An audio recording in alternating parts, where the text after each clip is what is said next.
Vamos a iniciar este diálogo con el doctor Walter Mera, quien es profesor titular principal de la Facultad de Ingeniería.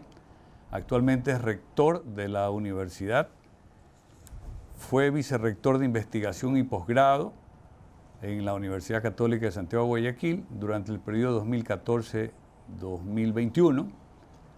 Ha escrito varios libros y presentado más de 50 publicaciones en congresos nacionales e internacionales y en revistas indexadas.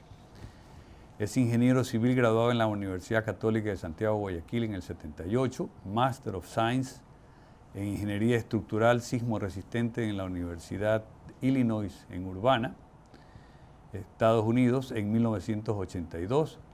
Dottore di Ricerca PhD de la Universidad de Salento en Lecce, Italia, en 2004. Ha sido miembro de varios comités, incluyendo el de la Norma Ecuatoriana de la Construcción en el 2011. Ha impulsado varios proyectos de investigación en el área del desarrollo de nuevos materiales de construcción y de la ingeniería estructural sismo resistente. Ha sido decano de la Facultad de Ingeniería Civil en 3 periodos, director del Sistema de Investigación y Desarrollo del CINDE, director del Instituto de Investigación de la Facultad de Ingeniería. El tema que va a tratar son causas de degradación en el hormigón, y la primera pregunta es efectivamente esa, ¿no? Causas de la degradación en el hormigón. Doctor Mera, tiene el micrófono. Sí, muy buenas con todos los televidentes que nos escuchan, y gracias por la oportunidad de dirigirme a ustedes. Gracias, Federico, por organizar este tipo de encuentros muy importantes. Efectivamente, hoy tenemos un tema que es importante para todos quienes hacemos ingeniería civil, para quienes hacemos construcción, que es hablar de las patologías del hormigón, los tipos de ataques que pueda sufrir este material tan noble que es el concreto, el hormigón armado, que es la mayoría de nuestras construcciones. Uno de esos temas es, por ejemplo, la carbonatación que ocurre en el hormigón. Esto es debido a la neutralización de la alcalinidad del hormigón por el dióxido de carbono que procede del medio ambiente, ¿verdad? Esto trae como la destrucción de una película de óxido que proteja las barras. Otro tema es la penetración de cloruros cuando se alcanzan un cierto contenido crítico por la superficie de refuerzos. Y también otro tema es por corrientes vagabundas que existen al interferir las armaduras pasando entre las partes del hormigón y las varillas de acero. Esto es un proceso que lleva a un deterioro del hormigón y influye en la parte estructural, porque tenemos la reducción en muchos casos de la sección transversal de las armaduras, ya que al producirse el efecto de óxido, las varillas se hinchan, por decirlo así. Este hinchamiento de las varillas produce grietas en el hormigón y hasta pueden causar que el recubrimiento se salga y quedan expuestas las varillas. Entonces es un fenómeno que ocurre sobre todo en sitios de alto ataque por ambientes marinos, por ejemplo, ¿no? Esto hace que se reduzcan las propiedades mecánicas del acero, ya que al producirse la oxidación de las varillas, estas se reducen en su sección y por lo tanto tienen menos resistencia. Ese es otro fenómeno que también afecta no solo a la durabilidad de la estructura, sino a la resistencia misma de la estructura. Y ya lo dije anteriormente, el agrietamiento asociado con la reducción de la resistencia a compresión. Pues bien, hay varios métodos para poder nosotros atacar o corregir este problema. Un método consiste en una armadura de acero que se pueda añadir a la columna. Hablamos de una columna que ha sufrido este ataque, por ejemplo, y tiene una reducción de la sección de las varillas. Se puede hacer un tratamiento de... Lo ideal sería reforzar la estructura encamisándola, tratando de darle una mayor protección a las varillas que quedan. Pero también hay otros métodos, como usar elementos de fibra de carbono, que lo que van a hacer es aumentar la resistencia que se ha perdido en el hormigón, ¿no? Todo esto de aquí es un proceso que ocurre en nuestras estructuras de hormigón, sobre todo, como dije anteriormente, que están sometidos a un ambiente marino que ataca a las estructuras. Ok, la segunda pregunta es materiales y reparaciones de hormigón.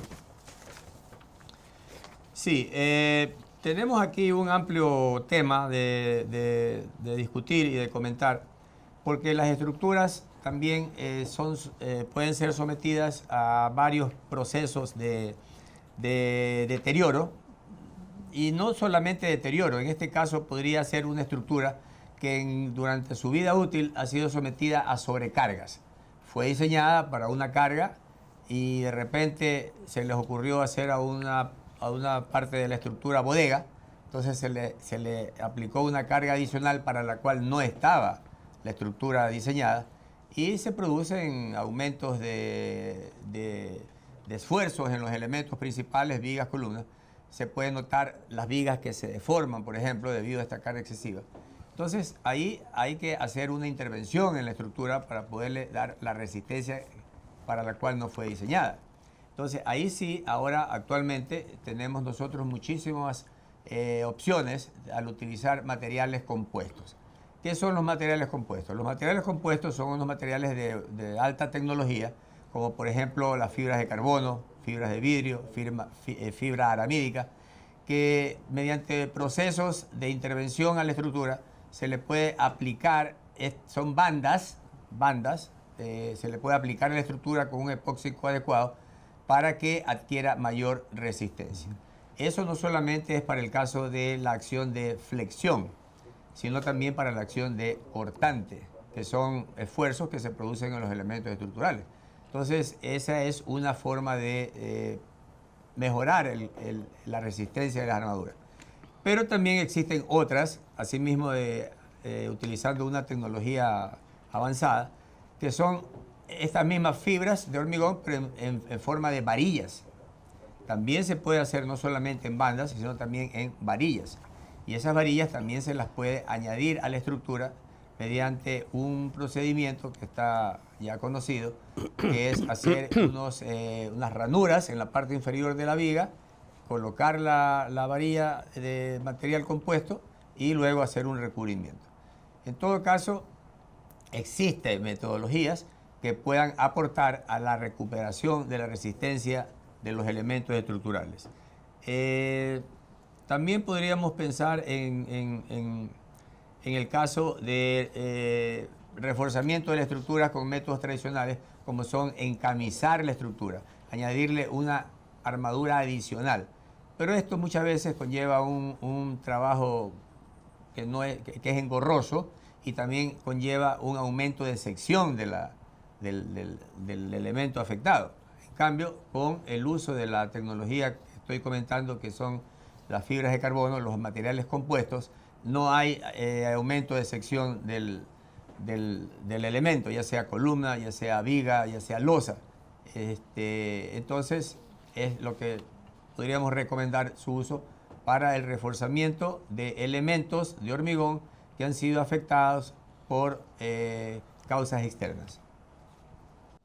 En este momento vamos a un pequeño corte y volvemos inmediatamente.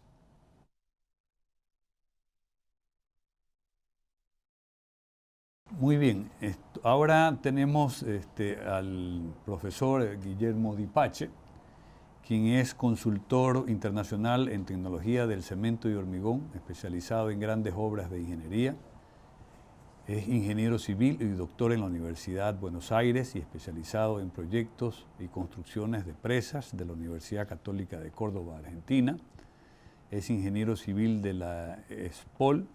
Fue profesor invitado e investigador en 3 universidades, entre ellas Universidad de California, Berkeley, la Universidad Técnica de München, la Universidad de Texas, Austin, la Universidad de South Florida y la Universidad Tecnológica de Panamá. Dentro de su especialidad, ha participado en proyectos hidroeléctricos, tanto como Salto Grande, Yesireta, Uruguay, Piedra del Águila, Tocoma, Venezuela, ampliación del Canal de Panamá, plataforma offshore de Al Adriatic, GBS, tercer y cuarto puentes del Canal de Panamá y en la construcción de puentes, canales, túneles, aeropuertos, centrales nucleares en 15 países.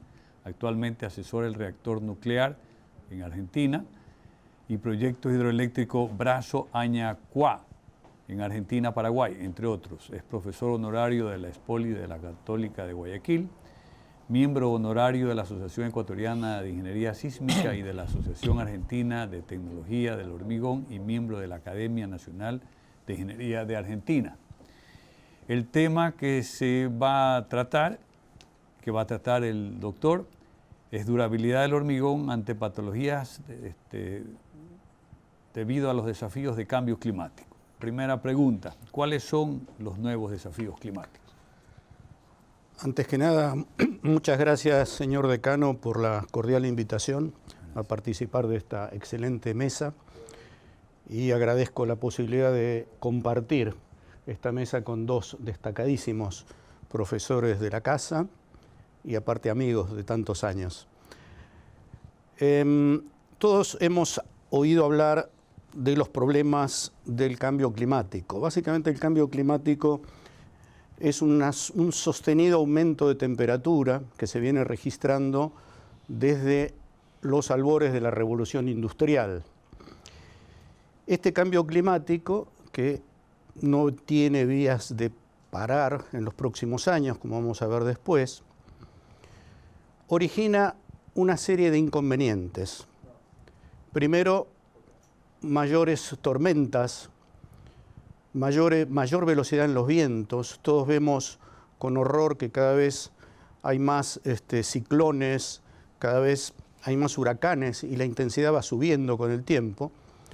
Lluvias desmesuradas, aumento en el nivel de los océanos y todo eso pone en riesgo no solo a la población, sobre todo en las poblaciones costeras, sino también que afecta la vida útil de las estructuras, en particular las estructuras de hormigón, cuya patología es el objetivo de este encuentro, de esta charla. En particular, tomando la excelente disertación del doctor Walter Mera, hay dos temas que se ven acelerados y las patologías incrementadas debido al aumento de la temperatura ambiente, que es la carbonatación y la concentración de cloruros en los océanos. Y ambos llevan a una aceleración en la corrosión de las armaduras. Todos sabemos que desde el año 1900, el hormigón simple que se usaba anteriormente logró tener resistencias a la tracción y nos permitió hacer estructuras cada vez más grandes gracias a su compatibilidad con el acero. Pero lamentablemente ocurre el tema de corrosión y ese tema lo va a tocar el ingeniero, el doctor Yepes, más adelante en esta misma mesa redonda. Así que básicamente este calentamiento global hace que el efecto sobre las estructuras sea muy pernicioso y tiendan a cortar la vida útil cuando todo lo que queremos hacer como seres humanos es prolongar la vida útil de las estructuras. Las casas habitacionales que antiguamente se diseñaban en madera para 25 años, hoy en día eso es inaceptable. Una casa habitacional tiene que durar no menos de 100 años sin mayores reparaciones. Los grandes puentes, que de acuerdo a la tecnología americana se diseñan hasta el día de hoy a 75 años, desde el punto de vista de la humanidad, tendrían que diseñarse como mínimo a 100 y 150 años, al igual que otro tipo de grandes estructuras. Ok, otra pregunta, es compuesta, ¿no? Digamos, ¿cuáles son las causas del calentamiento global actual, y cómo afecta el cambio climático en la durabilidad de las estructuras y aumenta el riesgo y severidad en las patologías? Excelente pregunta. El tema no está demasiado bien resuelto. ¿Por qué sigue aumentando la temperatura? Todos ustedes, cuando ven las noticias, se hace mucho hincapié en la concentración de los gases de efecto invernadero como producto de la actividad humana.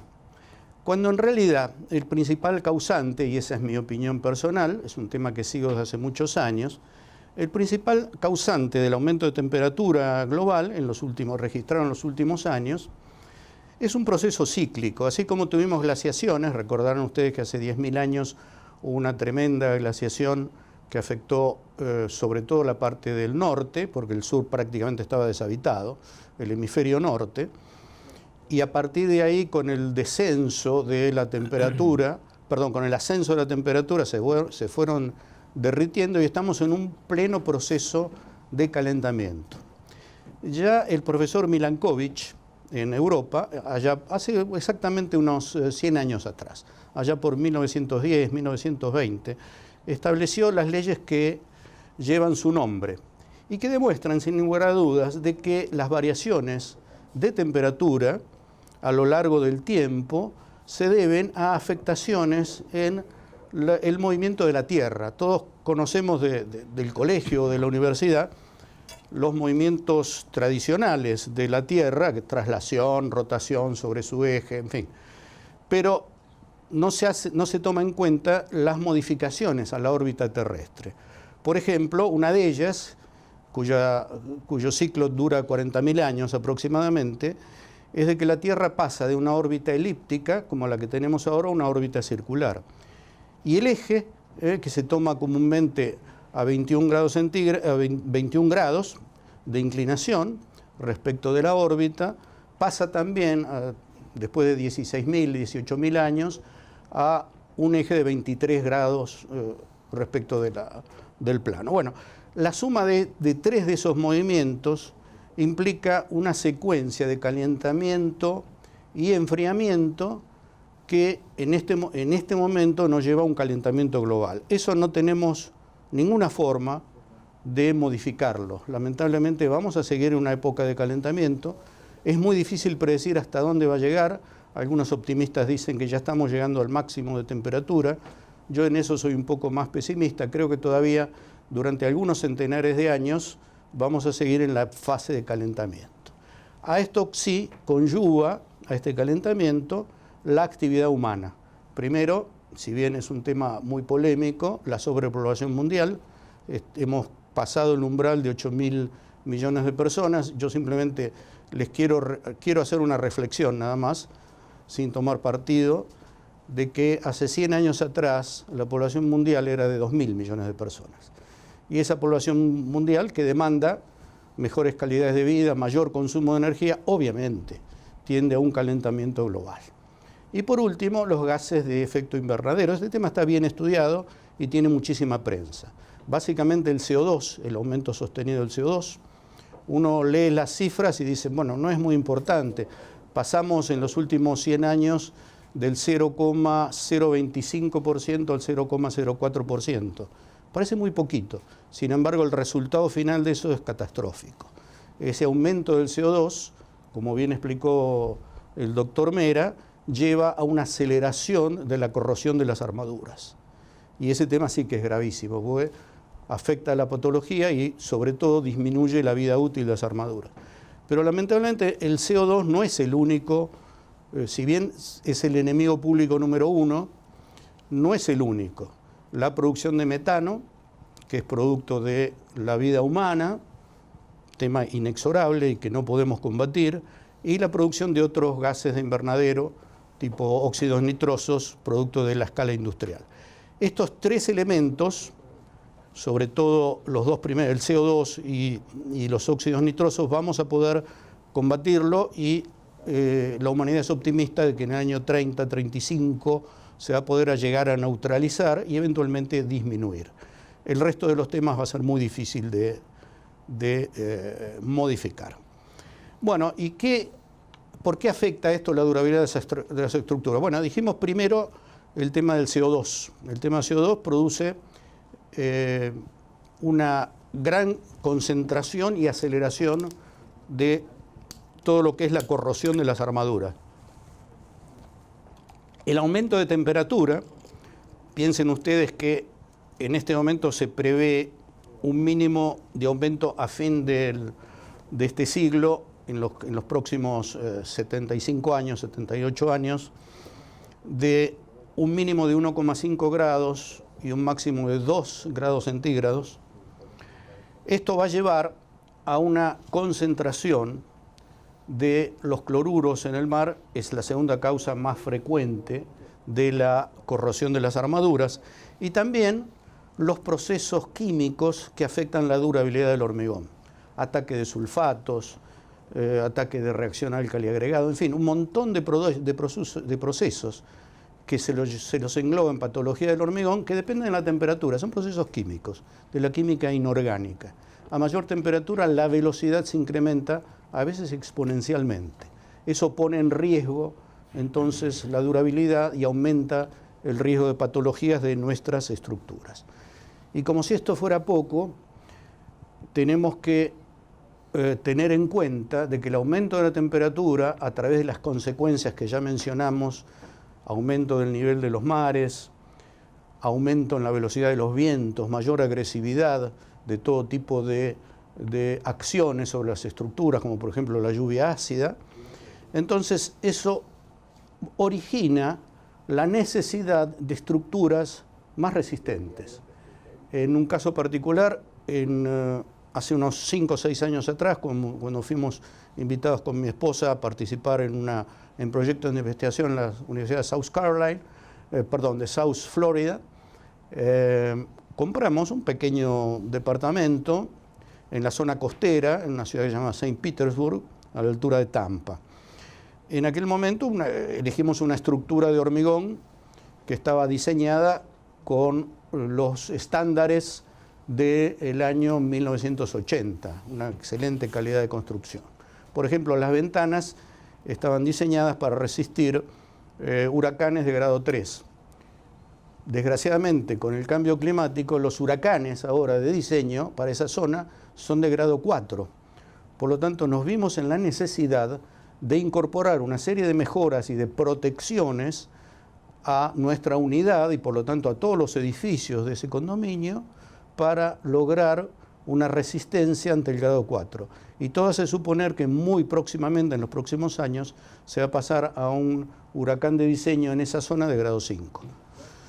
Bueno, un poco eso es el motivo entonces y la preocupación que tenemos los ingenieros para disminuir las patologías y aumentar la vida útil de las estructuras.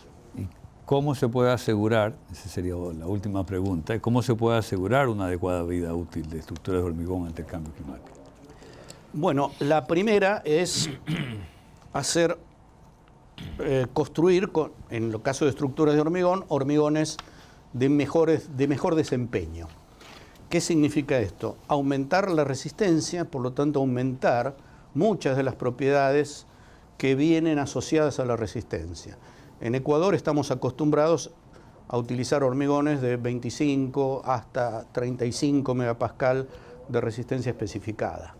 Yo creo que ese paradigma lo tenemos que ir cambiando y tenemos que ir pensando en los hormigones, no del futuro, ya, en este siglo, en los próximos años, hormigones que deberían tener una resistencia especificada entre 40 y 60 megapascal, realizados con materiales lo más durables posibles. Ya no podemos seguir utilizando esas calizas de baja calidad que se utilizaban en la costa ecuatoriana y que originan montones de problemas de patología, sino que tenemos que ir a rocas ígneas, como por ejemplo el granito, los basaltos, de mucha más resistencia. Arenas silíceas que abundan aquí en nuestras playas. Y además, un capítulo aparte, tenemos que obtener de la industria cementos más resistentes y más durables. Y aparte más ecológicos. Desgraciadamente la industria del cemento colabora muy activamente, en forma indirecta, con el aumento del CO2 en el aire, del anhídrido carbónico, porque en la fabricación del clínker de cemento, cada tonelada de clínker que se produce genera aproximadamente una tonelada de emanación hacia la atmósfera del CO2.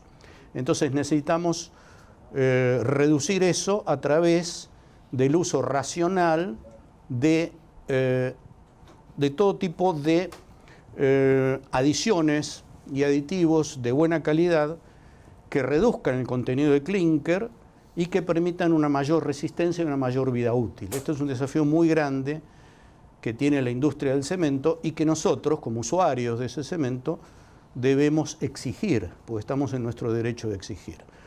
Esto se logra con buena tecnología de fabricación y se logra también con el uso de buenas adiciones. Es bien sabido que la industria del cemento, por motivos de costo, la mejor adición que ellos quieren colocar es el carbonato de calcio finamente dividido. Eso es un atentado a la durabilidad de las estructuras. Tenemos que ir reemplazando eso con adiciones hidráulicamente activas de buena calidad, como por ejemplo las cenizas volantes y fundamentalmente la escoria del torno. Eso, adicionado a las superpuzolanas, como la microsílice, nos pueden dar resistencias y vidas útiles de las estructuras muy superiores. Podemos duplicar o triplicar y a un costo muy razonable, porque inclusive los cementos con escoria del torno son más económicos que los cementos Portland puros.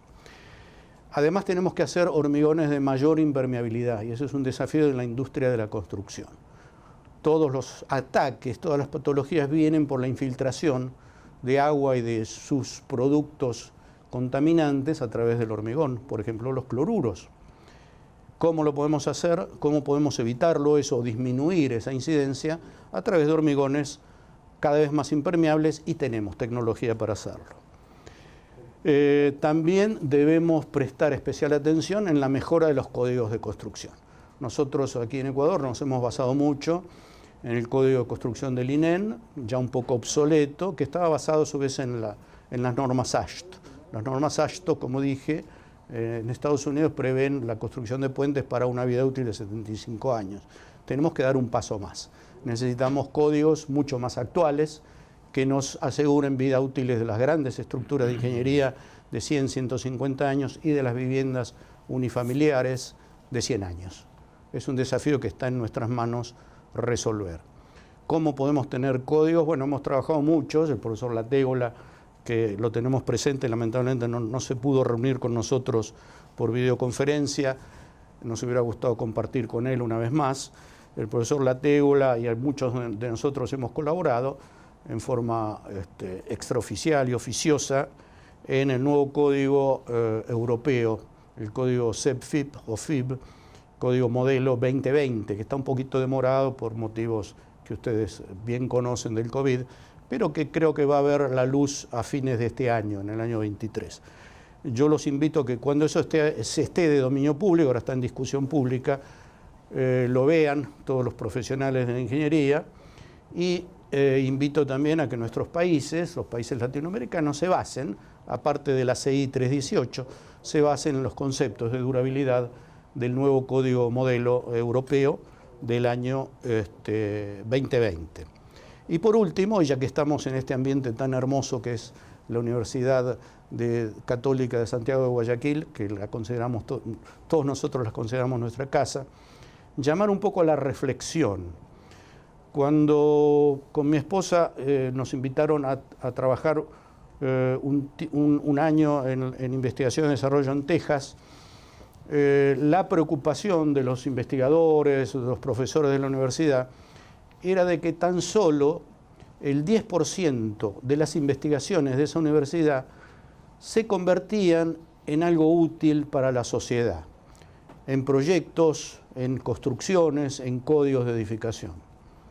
Lamentablemente, eso fue en el año 2000. Lamentablemente, cuando fuimos a trabajar en investigación y desarrollo en la Universidad de South Florida, sobre todo en el tema de corrosión de armaduras, que es un dolor de cabeza para el estado de Florida, ese porcentaje para todas las universidades americanas había bajado el 5%. En otras palabras, el 95% del esfuerzo de investigación en ingeniería civil y ramas colaterales de física, de química, tan solo el 95% al final va a parar a una tesis de grado muy buena que permite que un estudiante tenga un máster o un doctorado, pero que a la sociedad no le reporta nada.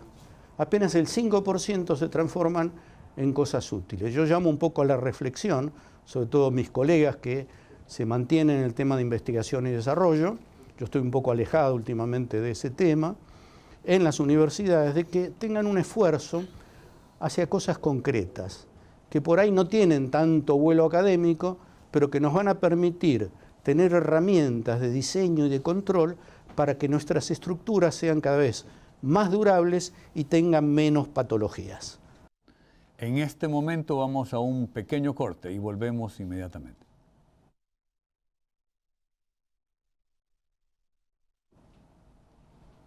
Listo, seguimos en el diálogo con expertos en ingeniería. En este momento va a hablar el ingeniero Octavio Yepes Roca, graduado en la Universidad Católica en el año 94, en la Facultad de Ingeniería Civil de Guayaquil. Obtuvo la maestría en materiales y estructuras en la Universidad de Austin, Texas, Estados Unidos, en el año 97. Profesor de la tecnología del hormigón desde el año 98 hasta el momento. Es director del Laboratorio de Estructuras de la Universidad Católica de Santiago de Guayaquil desde el año 2000. Tiene 23 años. El tema que va a tratar son métodos de protección de armadura ante patologías por corrosión. La primera pregunta es, ¿la corrosión de la armadura en el hormigón armado es un problema para la estructura? ¿Por qué? Ingeniero. Buenos días, ingeniero Búfal, gracias por la invitación. Mis estimados colegas, profesores, ambos que están conmigo. Es un gran problema para la estructura, la corrosión del acero en el hormigón armado. Y solo quiero comenzar recordando que para la ciudad quizá lo más notorio fue el derrumbamiento o el derrocamiento del edificio que se construyó como Ministerio de Agricultura y Ganadería entre las calles Quito y Machala. Ese edificio que fue escasamente utilizado, que salió pues del dinero de los ecuatorianos, y ese edificio terminó destruyéndose o derrumbándose porque habían bastantes problemas de corrosión en ese edificio. Se caían pedazos de la estructura que eran voladitos, un edificio que tenía volados, caían a las veredas. Se conoce que golpearon a transeúntes, y las bases del edificio en el sótano también estaban muy destruidas. Entonces, eso en un edificio que debería haber sido del año 70, es terrible para la sociedad, es un gasto económico enorme. Si nos fijamos, la ciudad de Guayaquil, si bien es cierto, tiene edificios del siglo pasado, de inicios del siglo pasado, pocos, algunos, la mayoría son de los años 70, cuando comenzó el boom de la construcción. Por acá el doctor Mera, él estuvo en diseños cuando, entiendo yo, cuando se diseñó gran parte de las edificaciones en la ciudad de Guayaquil. Ya tenemos edificios entonces que van para 50 años, la gran mayoría de los edificios. Por eso el que los edificios se destruyan por corrosión es un gran problema para nosotros. Ok, otra pregunta. ¿Cómo nos damos cuenta que existen problemas en corrosión en las armaduras y dónde serían los sitios más probables para encontrar corrosión en armadura? El problema de corrosión empezamos viéndolo normalmente por fisuras. Si no vemos fisuras en la estructura, en el elemento, pueden ser columnas, vigas, no nos damos cuenta que está ocurriendo la corrosión al interior. Entonces normalmente comienza con la aparición de fisuras. Ya el doctor Mera explicó por qué el acero se aumenta de volumen, la superficie del acero aumenta de volumen al oxidarse, pues, y revienta el hormigón que lo recubre, ¿no? En este caso, cuando vemos las fisuras también vemos manchas, pero ya en esa etapa ya la corrosión ya ha avanzado bastante. Entonces cuando ya lo vemos, generalmente, no voy a decir que es muy tarde, pero el daño ya ha avanzado bastante. ¿Y en dónde las vemos normalmente? En Guayaquil, pues Guayaquil tenemos el río Guayas. Si observamos en los muelles, por ejemplo, gran parte de los pilotes, o como columnas que son, gran parte de los pilotes que sostienen los muelles presentan unas fisuras longitudinales alineadas con la armadura principal. Esos son señas de corrosión, normalmente en la zona intermareal. por problemas de concentración de cloruros en esa zona. Ya lo mencionó el doctor Dipachi, la concentración de cloruros es algo que va aumentando con el calentamiento global. Si vamos, por ejemplo, a Salinas, muchos de aquí vamos a Salinas, gran cantidad de edificios.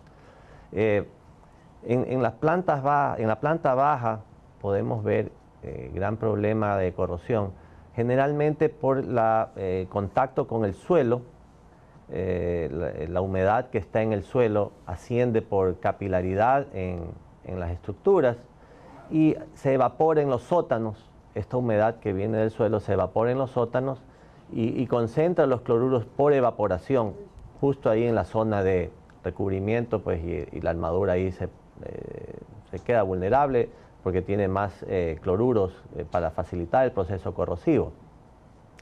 Entonces, si pensamos en los sitios más probables de corrosión, definitivamente en las columnas de planta baja, si podemos observar en edificios que están cerca del mar y en edificios en contacto con la humedad. En general en Guayaquil, en muchas zonas construidas sobre suelos que han sido rellenos de antiguos esteros, hay bastante salinidad en el suelo de Guayaquil. Ok, ¿y en qué momento debo empezar a preocuparme por el nivel de corrosión en una estructura de hormigón armado? Bueno, el principal momento es cuando uno quiera proteger a su estructura, obviamente que no aparezcan los daños, porque cuando aparecen los daños hay que hacer otro tipo de intervenciones más costosas. Entonces, queremos evitar gastos y queremos que nuestras estructuras duren muchos años, 100 o más años. Entonces, incluso a veces durante el proyecto mismo se prevé la protección contra la corrosión. En papeles, ya en los planos, ya se prevé protección contra la corrosión. Así que el momento es cualquiera. Lo ideal es antes de que aparezcan los daños visuales, porque ya si vemos el daño, pues ya hay que hacer reparaciones. Ok, entonces, ¿cuál sería la solución? ¿Cuáles serían las soluciones? Bueno, quizá la más importante y la principal, lo mencionó el doctor Dipachi, es hacer el mejor hormigón posible. La mayor resistencia no es solo mecánicamente hablando, sino la mejora de propiedades como la permeabilidad, que es la que permite el ingreso de los agentes que atacan a la armadura, el cloruro básicamente, y el CO2 al hormigón. Hay otros métodos.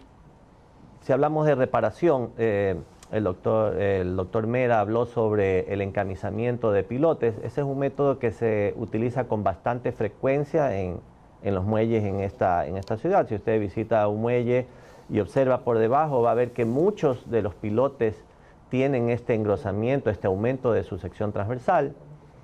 Ya ha sido objeto de una reparación. Enhorabuena, los planes de mantenimiento lo ejecutan y es un método, cuesta, es más costoso que hacer un pilote nuevo a veces, pero es la única solución.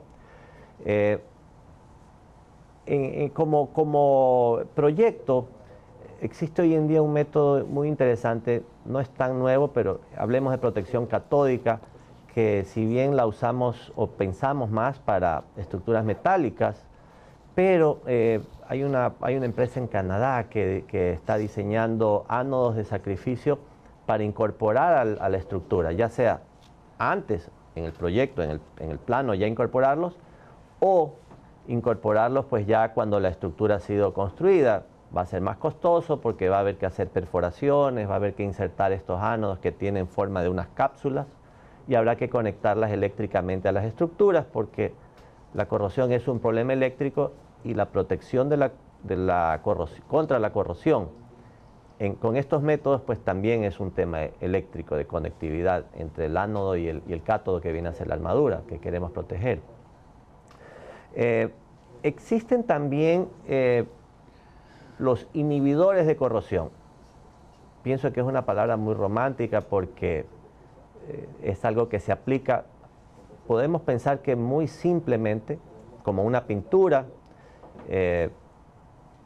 Bueno, yo no he estudiado mucho ese tema, pero entiendo que tiene su principio de operación y pues lo comercializan pues como tal, ¿no? Un producto que permite suspender el incremento o este crecimiento de la corrosión. Ningún método va a eliminar la corrosión que ya existió. Eso no podemos regresar el tiempo, eso es algo que avanza en línea recta nada más. Pero sí podemos suspender el avance. ¿Por cuánto tiempo? Pues depende de los métodos y los costos también, ¿no? Hay que tener en cuenta que todo método de protección va a ser muy costoso. Pero también pensemos, ¿qué queremos con la estructura? Pensemos en el puente de la Unidad Nacional, el Rafael Mendoza Avilés, un puente que se abrió al tráfico en el año 69, se comenzó a construir en el 68.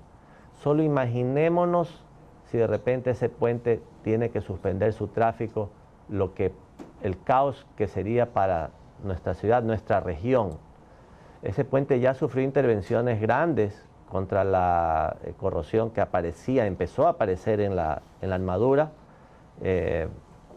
junto con la construcción del nuevo puente, pues se hizo bien en rehabilitarlo, en repararlo, ¿no? O sea, este tema de la corrosión es algo muy presente y que cada vez lo vamos a ver con mayor fuerza en la sociedad porque, repito, nuestras estructuras empiezan a envejecer, ¿no?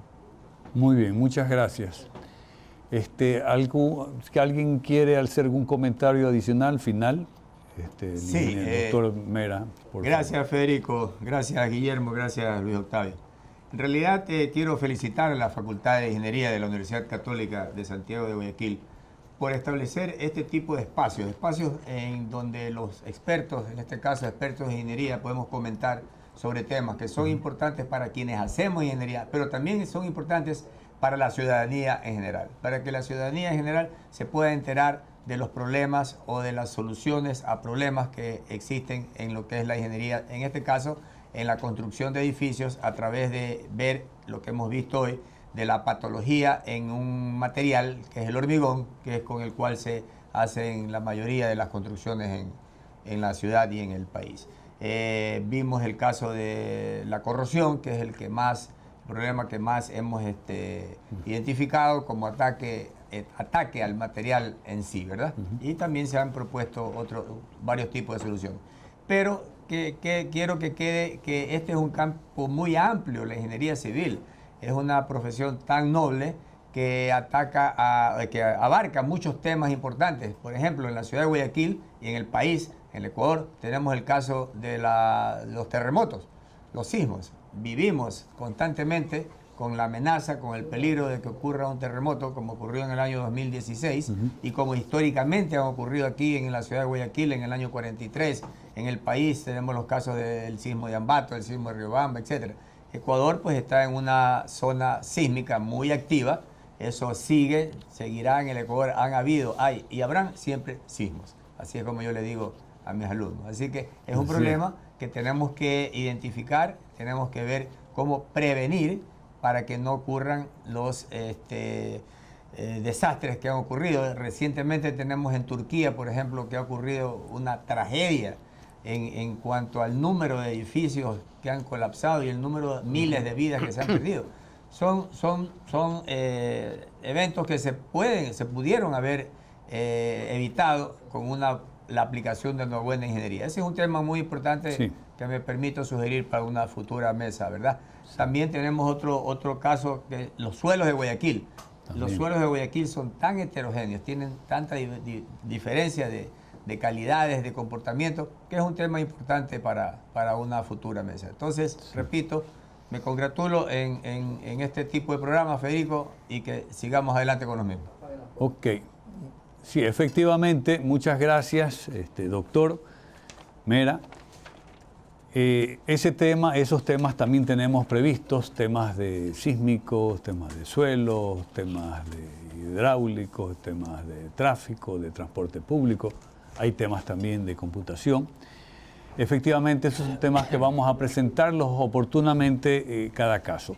Bueno, como comentario final, En este diálogo con expertos se han tratado sobre estos varios temas de patologías con explicaciones, con soluciones, y se han presentado también proyecciones para mejores días del hormigón y conceptos en que se deben de aplicar no solo en temas de la academia, sino en la práctica. Entonces, esperamos con estas expresiones se puedan tener unas mejores alternativas y mejores estructuras en el futuro. Muchas gracias por participar con nosotros en este tema y estamos invitados para el próximo, que se los anunciará oportunamente. Gracias.